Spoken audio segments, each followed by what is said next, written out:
Hello, once again. I am Doc Rotten, and this is Gruesome Magazine. Tonight we're reviewing Brute, 1976, from director Marcel Walz.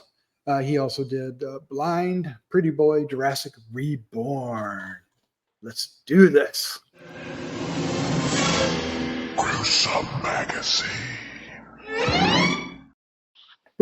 Joining me tonight is my guest host, Paul Cardullo. Welcome back to Gruesome Magazine, Paul. How you doing? Doing pretty good, Doc. How you doing? I'm doing good. I'm excited to talk about this movie, Brute, 1976. It surprised me in a lot of ways. Oh, yeah. Same here. Right. Same here. He says, all right, before we get into our review, we want to remind you to hit the like and subscribe buttons, share with a friend, and each click will help us find more fans just like you. So please. All right. Why did I do that? I don't know, but thank you. All right. Really quickly, let's give you some background about Brute 1976. It's available now on VOD and digital platforms. It's from Xenophobia Releasing. Nice name, Xenophobia Releasing. Again, directed by Marcel Walz. Written by Joe Knetter. And the cast includes Adriane, McLean, Sarah French, Gigi, Gustin, Dazelle, Yvette, with Adam Bucci, Alex Dundas, Robert Felsted Jr., Mark Justice, Ben Kaplan, and many more. I'll just start with those. The synopsis. In 1976, a group of people in the desert for a photo shoot stumble upon an abandoned town called Savage. But they are not alone. A family of mass psychopaths have claimed Savage as their own and are hell-bent on living up to its name. I like that. Hell-bent. All right, let's jump into this. What was your first impression of Brute 1976? Well, like you, I was really pleasantly surprised with this one. You know, I was thinking, okay, yeah, it's an homage to Texas Chainsaw and Hills of Eyes. It's retro 70s. Okay, I see through. I was like, well, if the word charming can be applied to a film that is an homage to Texas Chainsaw and there's this strange, like I said to you, I was like, there's this strange charm to this. I mean, they're very clearly having fun. The cast just has they're likable. Even like the villains are likable, and it's just. It's just fun to watch and not like, boy, that's fun to watch, but it was really fun. I mean, there was a charm to it, and I enjoyed it, and it worked really well. I mean, I've seen others that were sort of like would be kind of, you can put very similar to this, that were just low budget but like garbage, and this was good. It was enjoyable, and then there was some gore and some surprising moments, and yeah, we get into all the fun stuff. So what do you think, Doc? I was equally surprised. I mean, I had read Joseph Perry's review on Gruesome Magazine. He did one earlier in the year, and I've been looking forward to seeing this film. So I kind of had an idea what we were getting. But even with that idea and those expectations, it was above them. It came in hotter than that. So I really like the cast. I really like the tone of the film. And I really like all the masks and the and the effects that we get. And yeah, like you said, it just had this. It had this strange draw to it that that was like charming is not quite right, but it's in the ballpark. But it just wow, So yes, I was very impressed with this movie. Let's talk about some of the things. Like one thing I want to start off with, Paul, and I want you to take this, is that you mentioned while we were watching it that you liked how they captured the 70s, but didn't resort to some of the stereotypes of filming the 70s.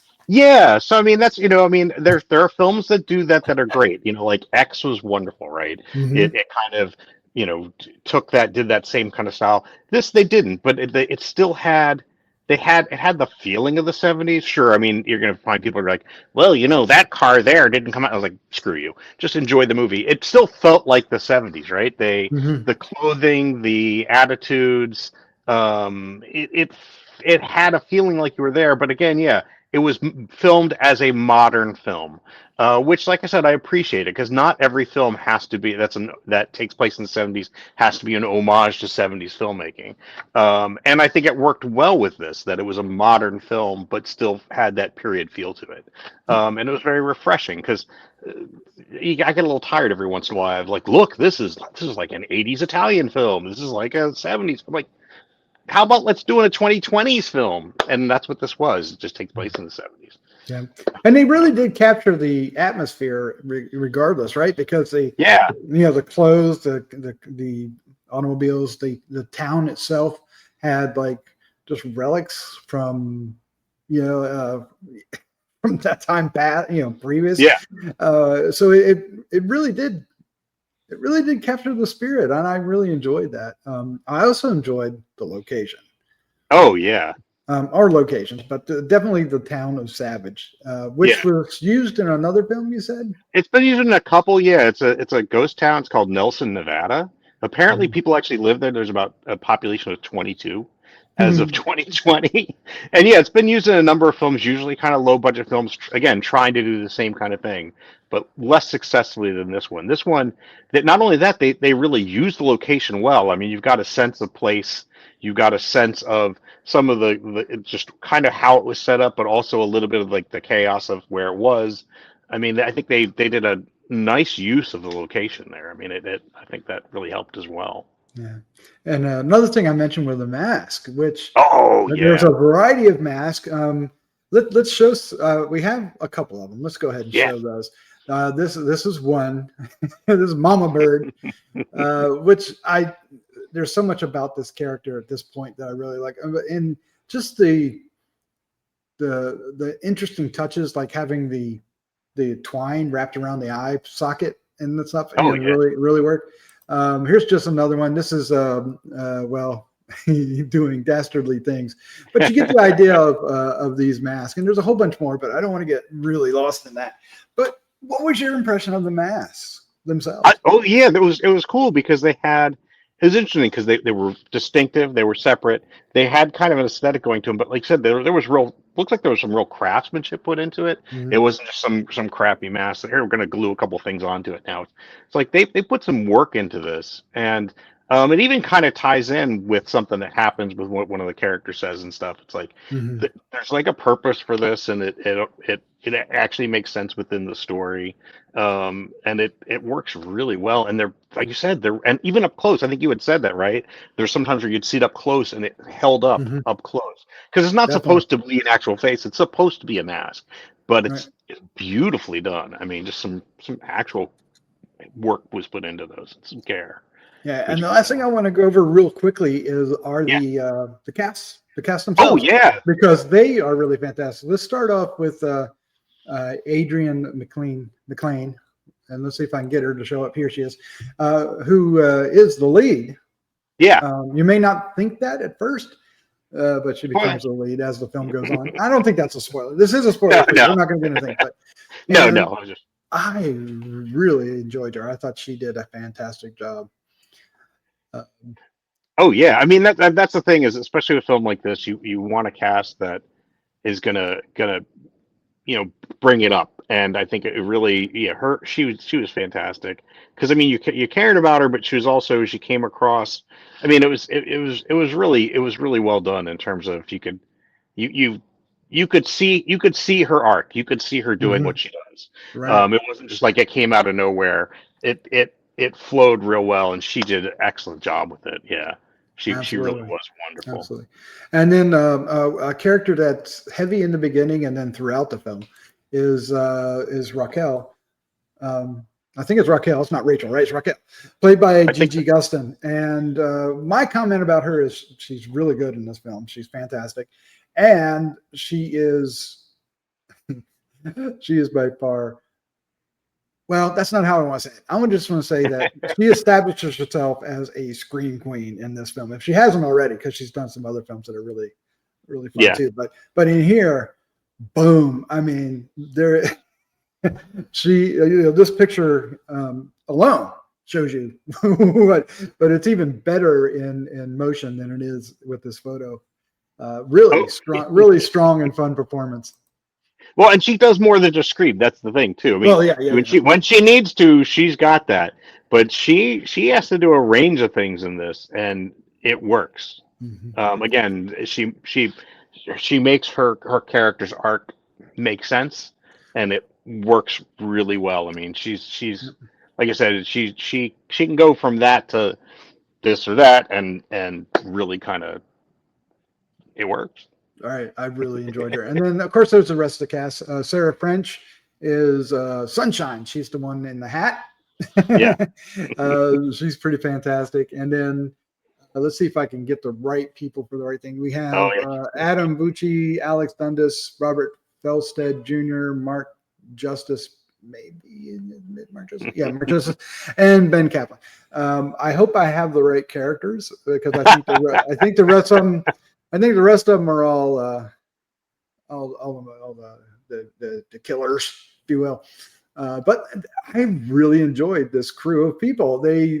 There's interesting dynamics between them, and there's some storylines and arcs between them, and individually as well. So strong cast. Oh yeah, and there are some that tend to lean more on the comedic side, but even those are given their moments. Mm-hmm. And again, the cast pulls it off. They pull off some slightly broader things that work really well, and where also more characters left. Yeah, I wasn't a bad one in the bunch. Perfect, to be perfectly honest, I think it was a really strong cast that really works. Not even in the film. I don't think there was a weak casting in the entire film. I thought everybody brought the game. Yeah, I mean that's what was impressive about it, because I mean sometimes with a little indie retro slasher, you don't necessarily get that, and I think it worked really. They had a good chemistry together, like the whole cast really, and I mean it was impressive. I was like you said, I was expecting okay, it's this little. I mean I was like, I think the care and craft put into this film is more than you would expect out of this kind of film. And director Marcel Walz, I think I was calling it Waltz, but there's no T. Walz forgive me. It really shows growth in his directing, because I've seen his previous films, and they were good, but this one is exceptional, and really looking forward to where he goes next. Let's go ahead and wrap this up and give our score 1 to 5, 5 being the best. Paul, what is your score for Brute 1976? I'm gonna have to give it well, I'm just all right. I'll say it 3.75. Is that too high or too low for y'all? Interesting. We'll see. We'll see. I thought it was really well done, because I think it's one of those things. As I was talking and we were talking about it, my score kept going higher, a little higher than it was. Mm-hmm. Because I think it was enjoyable. I really liked it a lot. Like I said, I think the care and craft put into it elevates it above what it would otherwise be. And I mean, actually, even like some of the stuff they do with sort of the resolution of it and the reasons behind it are different than what you normally have for the same kind of story. So I'm going to say 3.75. I might be a little too high, might be a little too low. I don't know. What do you say? Let's say you Doc. Okay, so there's an added factor for me in my score, and that's that I really want to watch this again. Oh, yeah. Not every film I come away from, even if I enjoy it, I don't necessarily want to go, sometimes through sometimes it just has, I don't want to see that again, but I loved it. And the other ones is just like, once is good, I'm good, I'm going to move on. I want to see this again. I thought it was really good. So and it's in my top 10 for the year. Oh, I can see it strongly, and I'm gonna give it 4.5. This really connected with me. I enjoyed a lot about this. So go figure. I won't argue with that. I mean that I can see that as well. I mean, like I said, as I was talking about it, I'm going, I really should rate this higher than what I had in my head originally. So, and then I just tend to be a little more cautious. But I can see that definitely. All right. Well, thank you for joining us, and we'd love to hear you out there in the audience what you thought about this as well. I'm sure you've caught it on VOD by now. Yeah. Let us know in the comments what you think. Paul, let's get out of here. Let's say goodnight. All right. Good night, everybody.